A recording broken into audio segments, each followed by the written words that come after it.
नमस्कार बोल। नमस्कार। नमस्कार साथियों। त्रिवेणी कला संगम के इस यूट्यूब चैनल में आपका स्वागत है। मैं आपको बताना चाहूँगी कि आजकल सावन का मौसम चल रहा है, बारिश हो रही है। इसमें सब लोग झूला झूलते हैं, मेहंदी लगाते हैं और घूमने जाते हैं, पार्क वार्क में जाते हैं और खाने पीने का सामान लेके जाते हैं, पकोड़े पुए ये सब बनाते हैं। बहुत मज़ा आता है, आपस में लोग बाग मिलते हैं। इसके बारे में और आगे की जानकारी डॉक्टर कैलाश चंद शर्मा जी देंगे। हाँ साथियों, आज बहुत लंबे समय बाद में और ऐसा मौका आया है कि लगातार बारिश हो रही। हमने अपने जीवन में, या तो छोटे छोटे बच्चे थे ना, 7-8 साल के, तब ऐसी बारिश देखी थी। और क्यों रेणु जी काफ़ी उस होती थी खूब होती थी। और या आज ही देखी तो मज़ा आ गया, बचपन याद आ गया। और रेणु जी हमारे लिए जो पुए पकौड़ी बना देती हैं और हम उसको अपने पोटले में बांध लेते हैं। पहले तो कपड़े में बांध ले जाते थे और वहाँ पार्क में ले जाते हैं, या खेत है तो खेत पे ले जाते हैं। कई लोग तो खेत होता है रेणु जी, तो खेत पे ही बना लेते हैं अपने। बना लेते हैं। तो वहाँ बना के और खूब खाते हैं और कई दिन चलते हैं। एक दिन ही नहीं, पुए पकौड़ी शक्करपारे मैदा के, ये खूब चलते हैं। मज़ा आ गया। तो ये स्वास्थ्य के लिए भी अच्छा है, क्योंकि अलग अलग तरह का खान पीन अपने को मिलता है, तो वो फायदा पहुंचाता है अपने सब तरह का। क्योंकि औषधि भी है, खान पान औषधि है, अलग तरह की।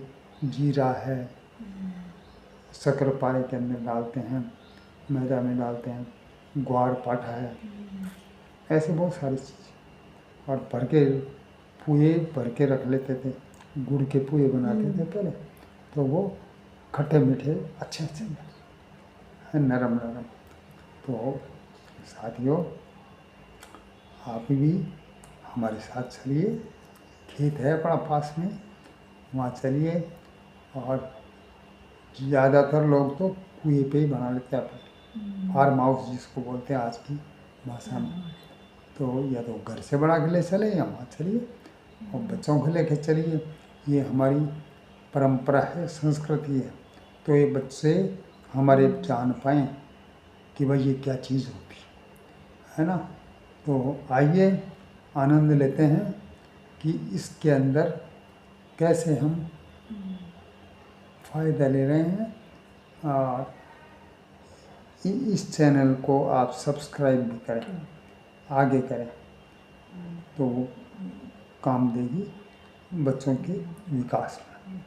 तो आइए, अब जो यूट्यूब हम पे जो पोस्ट बता रहे हैं, वो इन सारी चीज़ों को बताएगी आनंद से, गायकी के साथ में इसका वर्णन आपसे किया जा रहा है।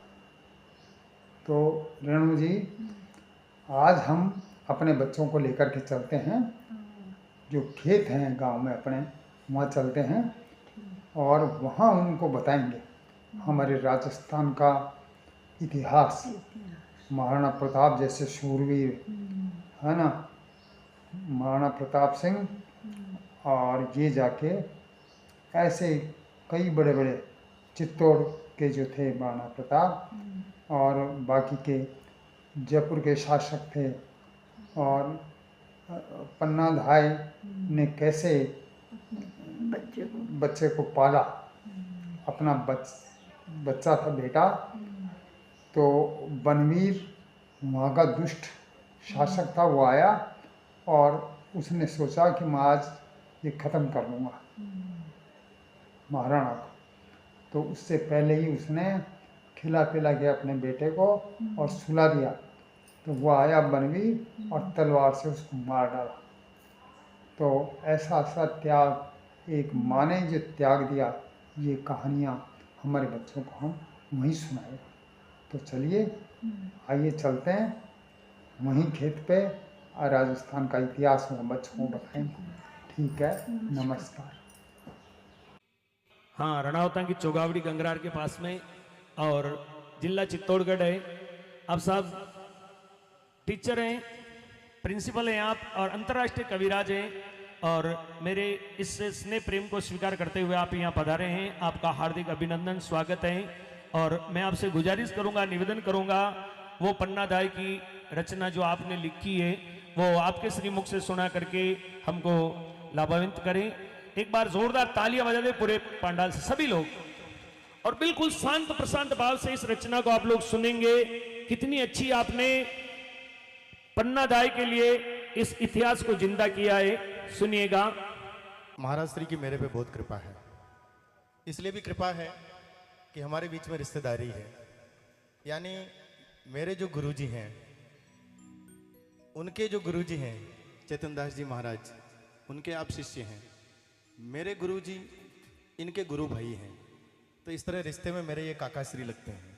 आप समझ गए, मेरे गुरुजी इनके गुरु भाई हैं, तो पद में ये मुझसे बहुत बड़े हैं, प्रसिद्धि में भी बहुत बड़े हैं। लेकिन अचानक कभी कभी प्रभु का प्रसाद आशीर्वाद मिल जाता है और व्यक्ति को थोड़ा सा लोग जानने लग जाते हैं। मैंने 5 साल पहले वो गीत लिखा था, एक बेटी नेहा वैष्णव ने गाया इसको, और इसको पंख लगे, ये 7 समंदर पार गया विदेशों में, पूरे इंडिया में इसको लोग चाहने लगे हैं। और मेरी खोज हो गई। ये मान लें आपकी पन्नाधाय को लिखने वाला कवि इसी राजस्थान का, इसी मेवाड़ का, इसी चित्तौड़ जिले का। मैंने एक कविता लिखी थी जो 1996 में बीकानेर से शिविरा पत्रिका में प्रकाशित हुई थी। उसके बाद मैंने ये गीत लिखा है। तो वो जो कविता की कुछ लाइनें हैं वो मैं आपको पहले सुनाऊंगा, फिर वो गीत रिदम के साथ सुनाऊंगा। तो पहली कुछ पंक्तियां जिस कवि सम्मेलन में जैसे हम सुनाया करते हैं वैसे सुनाऊंगा। उस 20 साल पहले की कविता को मैंने आज उसको वापस देखा। मुझे लोग कहते हैं कि ये पन्नाधाय का गीत आपने लिख कैसे दिया। कुछ लोग कहते हैं कि उस समय आप सामान्य स्थिति में नहीं थे महाराज श्री। वो कहते हैं कि कोई ऐसा कनेक्शन माँ शारदे का या परमात्मा का आपके हेड में प्रवेश कर गया और आपने ऐसी लाइनें लिख दी होगी। मैंने कहा मुझे भी नहीं पता है मैंने किन स्थितियों में लिखा होगा, लेकिन माँ शारदे की जरूर मुझ पर ऐसे ना चीज़ पर कृपा हुई कि एक किसान का बेटा, खेती करने वाले एक किसान के बेटे पर ये कृपा हो गई, और मतलब माँ शारदे ने मेरे पे कृपा कर दी। और आप जिसों का तो मेरे पे आशीर्वाद है ही है। तो मेरे पारिवारिक हैं, इसलिए मैं आपके निवेदन को स्वीकार करके आया हूँ। और मेरा पहला कार्यक्रम ऐसा होगा, मैं आप हरि सिंह जी, नारायण सिंह जी, इतने भी इसके आयोजक हैं, मेरा पहला कार्यक्रम महाराज श्री के आदेश से ऐसा हो रहा है कि मैं इतने कैमरों के सामने और इस तरह से इतने बड़े जो मेवाड़ के और यूं राजस्थान के बहुत बड़े गायक हैं उनके साथ इस तरह से रूबरू हो रहा हूँ। मैं सामने बैठ के सुनता हूँ, मेरी इच्छा होती है कि ऐसे लोगों के साथ मैं बैठूँ, लेकिन आज मेरे पे आपने कृपा की है। तो मैं, देखिए छोटे बच्चे भी जानते हैं, मैं आपको केवल आपके 10 मिनट लूँगा। 5 मिनट में पहली कविता मेरी हो जाएगी और 5 मिनट का ही मेरा वो दूसरा गीत है। तो मंजूर है आपको? इतिहास तो आप जानते हैं, महाराणा सांगा के 2 बेटे हुए, है ना। बड़े भाई तो पहले ही शांत हो गए, 3 बेटे थे लेकिन वो पहले ही शांत हो गए, और 2 बेटे बचे, विक्रमादित्य और उदय सिंह। शायद उदय सिंह को इसलिए जानते हैं कि उदय सिंह जी ने उदयपुर बसाई। उनसे बड़े थे विक्रमादित्य, वो छोटे थे, उनके पिताजी का निधन पहले हो गया। उनकी माँ जो जब अंत समय उनका आया, कर्मावती, जिसको हम संक्षेप में कर्मेती कहते हैं, तो उदय सिंह का देखभाल एक पन्नाधाय गुजर जाति की महिला करती थी। तो जब अंत समय आया तो उसका बेटा चंदन, किसका? पन्नाधाय का बेटा चंदन, तो वो दोनों सम उम्र के थे, एक ही उम्र के थे। तो उसने अंगुली लेके पकड़ा दी किसको? पन्नाधाय को। वो जब अंत समय आया तो उसने कहा कि मेरे बेटे का भी ध्यान रखना, ये तेरे बेटा जैसे ही है, यानी चंदन जैसा ही है। अब पन्नाधाय पे किसकी जिम्मेदारी आ गई? अपने बेटे की भी आ गई, और उसके यानी हमारे राणा जी के 2 बेटों की जिम्मेदारी आ गई। तो अब ये जिम्मेदारी पन्नाधाय ने किस तरह से निभाई? केवल वो वचन दिया कि भाई इस मेरे उदय सिंह का ध्यान रखना, क्योंकि इसके पिताजी भी नहीं रहे, मैं भी इस दुनिया से जा रही हूँ, तो इसका दुनिया में अब कोई नहीं है। तो उस समय मेवाड़ का जो राज्य था वो एक दासी पुत्र था बनवीर, वो संभालता था। तो उसने सोचा कि इन दोनों राजकुमारों को अगर मैं मार दूं तो मैं क्या बन जाऊंगा? इस मेवाड़ का राणा बन जाऊंगा, महाराणा बन जाऊंगा। उसके मन में ये विचार आता है और वो किसकी हत्या कर देता है? विक्रमादित्य की, धोखे से। और फिर कहाँ आता है? उदय सिंह को मारने के लिए पन्नाधाय के मेलों में आ जाता है। माताएं बहनें, समझ में आ गया क्या आपको? उस माँ की भूमिका समझ में आ गई होगी। मैं कुछ लाइनें बोलूँगा कि उस माँ ने आखिर क्या किया होगा साहब, है ना। आप जैसे सुधीर श्रोता हैं, पहला गीत विदाउट रिदम चलेगा महाराज श्री। कि जिन दिन कर में ती सौंप दियो, अरे उदिया ने पन्ना दाई ने, कर में ती सुर्ग सिधारे ही माथर पर एक पराई ने।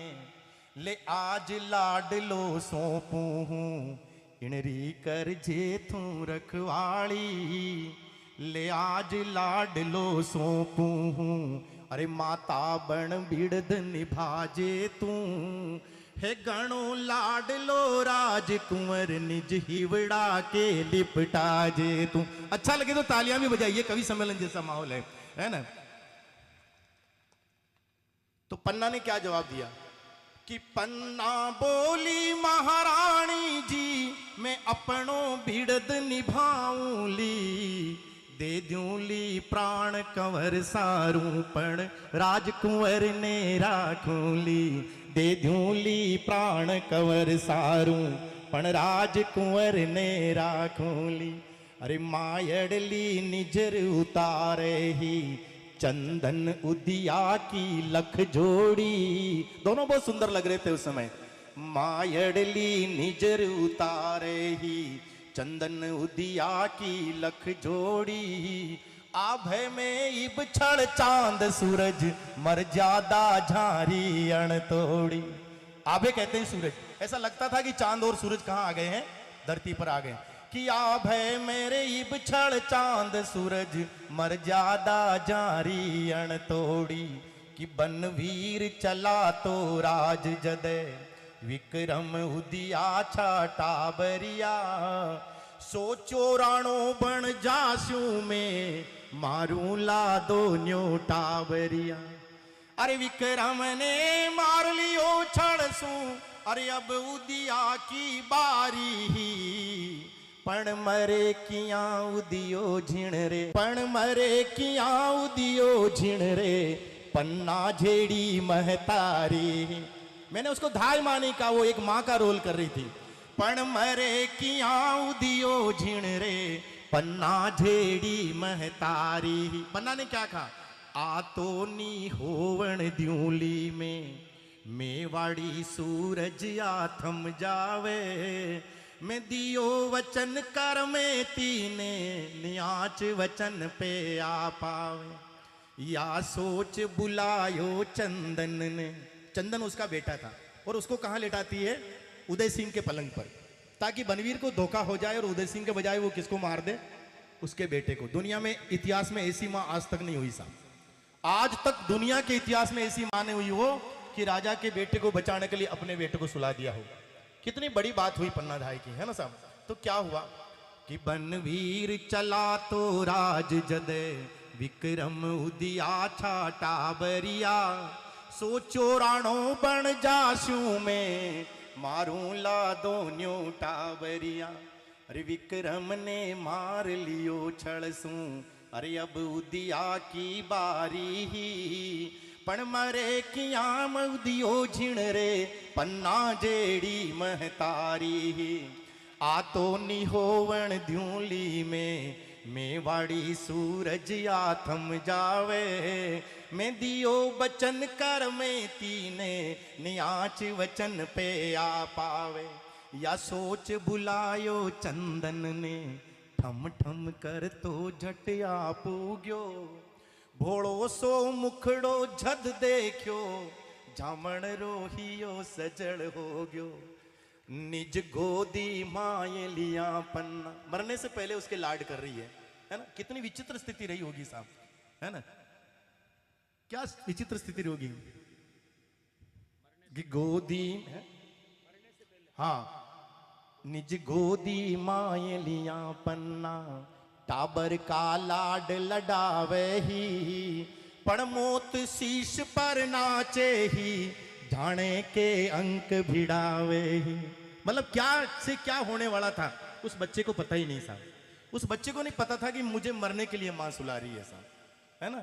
उस बेटे के लिए लिखा मैंने, चंदन के लिए लोगों ने बहुत कम लिखा साहब। मैंने मेवाड़ के उन किरदारों को जागृत करने का प्रयास किया जिनका रोल बहुत ज्यादा था, लेकिन वो छोटे कद के थे, काम छोटा था, लेकिन वो इतना बड़ा काम कर गए कि मेवाड़ के इतिहास में उनका नाम जरूर होना चाहिए साहब।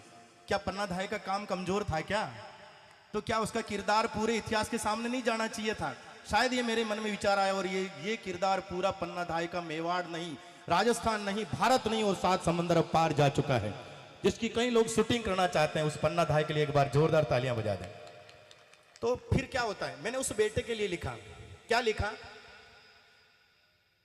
कि उदियारे पलंगा पर सूतो चंदन मां सामी नाले हो, अरे अण समझी और अण तोली निजरिया मायड़ पर राले हो। राजकुमार का बिस्तर था साहब कि उदियार के नरम पत्थरणा पे झट आगी बेरण नींदड़ली, अनजान निपटवा मोत अंधारी लासी बेरण नींदड़ली। चंदन बहुत छोटा था लेकिन क्या काम कर रहा था, ऐसा लगता था कि वो एक सैनिक था और घोड़ा लेके अपने मेवाड़ की रक्षा कर रहा हो। आप शायद समझ पा रहे होंगे कि बिन घोड़ा बिन किरपाण पूत मेवाड़ी सीम रुखाड़े हो, वो एक माटी रो दीवटड़ो सूरज की मोता टाड़े हो। जहां कहीं आपको समझ में आ जाए किरदार तो जो तालियां बजाए, है ना। और पन्ना क्या कर रही थी कि लोरी की ठोड़ा मायड़ली वा गीत मरण रागावे ही, अरे लोरी री ठोड़ा मायड़ली वा गीत मरण रागावे ही। ऐसी माँ कोई नहीं हुई साहब जो मरने के गीत गाती हो। फिर दृश्य बदलता है साहब। दृश्य कैसा बदलता है, बनवीर आ जाता है, विक्रमादित्य की हत्या उसने कर दी, वही तलवार लेके उदय सिंह के महलों तक आता है और पन्ना को कहता है कि उदय सिंह कहाँ है। अगर पन्ना ये कह दे कि उदय सिंह यहां नहीं है तो भी सारे मारे जाते। पन्ना ये कह दे कि यहां चंदन सोया है तब भी सारे मारे जाते। तो पन्ना धाय ने अपने मुंह से कुछ नहीं कहा, लेकिन उसकी आंखें बार बार उस उदय सिंह के पलंग पर सोए हुए अपने बेटे चंदन की तरफ देख रही थी और बनवीर ने यह समझा कि यही उदय सिंह सोया है, तो उसने वही तलवार निकाली और चंदन पर चला दी। लेकिन उस मां के आंखों में साहब आंसू उस दिन नहीं आए, क्योंकि आंसू उसी समय आ जाते तो सारा भेद खुल जाता। भेद खुल जाता तो उदय सिंह नहीं बचते, उदय सिंह नहीं बचते तो महाराणा प्रताप नहीं होते, क्योंकि उदय सिंह के बेटे कौन हुए, महाराणा प्रताप। उस मां ने अपने कलेजे को कैसे रोका होगा साहब, है ना। कि खूना रंगी ओड़ी तेग हाथ बनवीर खड़ियो जमराज जठे, राणो बण बाकी अभिलाषा पूछण लाग्यो युवराज कठे। बस होठ फरर फर फड़ के हा नी बोल होठ बाहर आया, हिवड़ो बोलियो मोतड़ली रे आगी सो जा रे जाया। अरे हिवड़ो बोलियो मोतड़ली रे आगी सो जा रे जाया। करुणा रे समदा डूब्योड़ी आखड़लिया सेण बतावे ही, अरे छिन माही तलवार पड़ी जा पूत बिछोवा लावे ही।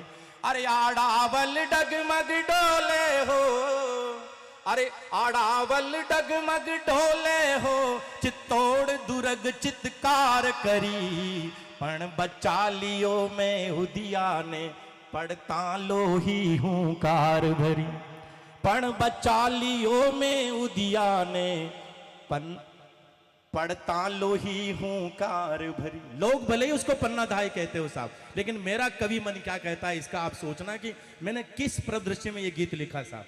मैंने लिखा कि री पन्ना पन्ना धाय नहीं, तू पन्ना धाय नहीं है। धाय का मतलब कहते हैं पालन पोषण करने वाली, सगी मां नहीं, जो किसी बच्चे की परवरिश करती है, उसको बड़ा करती है, उसका पालन पोषण करती है, उसको दाई मां कहते हैं। तो मैंने कहा तो धाय मां नहीं हो सकती है, तेने तो असली ओरिजिनल मां का रोल अदा किया है उदय सिंह के लिए, इसमें कोई मेरी गुस्ताखी नहीं है साहब। तो मैंने लिखा कि री पन्ना पन्ना धाय नहीं, तू असल उदय की महतारी, कर भेंट भोम निज टाबर की, मोतड़ली उदिया की टारी। अरे पाथल साराणा नहीं होता, पाथल कहते हैं महाराणा प्रताप। क्या महाराणा प्रताप होते? कि पाथल सा राणा नहीं होता, थारे बिन पन्ना इन जग में, आजादी खातिर निकलो हर आड़ावल भाटो जिण पग में, इतिहास करे सो बार नमन। इन पंक्तियों में ध्यान दीजिएगा, बहुत कम कवियों ने मेवाड़ के बारे में लिखा होगा साहब। मेरे गुरुजी, मेरे आदर्श माधव जी दरक ने गीत लिखा, आपको पता है, जिसको कई गायकों ने गाया, वो महाराणा प्रताप कटे, वो एक लिंग दीवान कटे, है ना, वो चेतकर वो असवार कटे। उसके बाद ये किरदार पन्ना धाय का आया, जिसको सब लोग गाना चाह रहे हैं। अभी सभी लोग गाना चाह रहे हैं, सभी गायक जो है राजस्थान के इसको गाना चाह रहे हैं साहब, ये उस पन्ना धाय के किरदार के लिए। मेरा इसमें कुछ भी नहीं है, लेकिन मैंने क्या लिखा कि री पन्ना पन्ना धाय नहीं, तू असल उदय की महतारी, कर भेंट भोम निज टाबर की, मोतड़ली उदिया की टारी। अरे पाथल सा राणा नहीं होता, थारे बिन पन्ना इन जग में, आजादी खातिर निकलो हर आड़ावल भाटो जिण पग में, इतिहास करे सो बार नमन, इन रगत रंग्योड़ी माटी ने, सोनारा आखर सो मांडी, पाथल जिण हल्दी घाटी ने। कविता खत्म होती है, ताली बजा दीजिए। ये वर्तमान के दौर में साहब, आप राजपूत हैं, मैं जाट हूं, पन्ना धाय कौन थी? गुजरी, और हम जातियों के लिए लड़ रहे हैं साहब। पन्ना धाय मतलब उदय सिंह को किसने बचाया? गुजर जाति की महिला ने। उदय सिंह जी कौन थे? कौन थे? राजपूत। और पन्ना धाय का गीत लिखने वाला कौन? एक जाट कवि, और शायद चैनल वाले दूसरे किसी और जाति से होंगे। तो हमारी जातियां तो पहले भी ऐसा कोई हमारे बीच में कोई वैमनस्य नहीं था, ये तो लोगों ने राजनीति के कारण फैला दिया। तो मैं चाहूंगा कि जातियों की एकता बनी रहे, इसके लिए भी जोरदार तालियां बजाएं।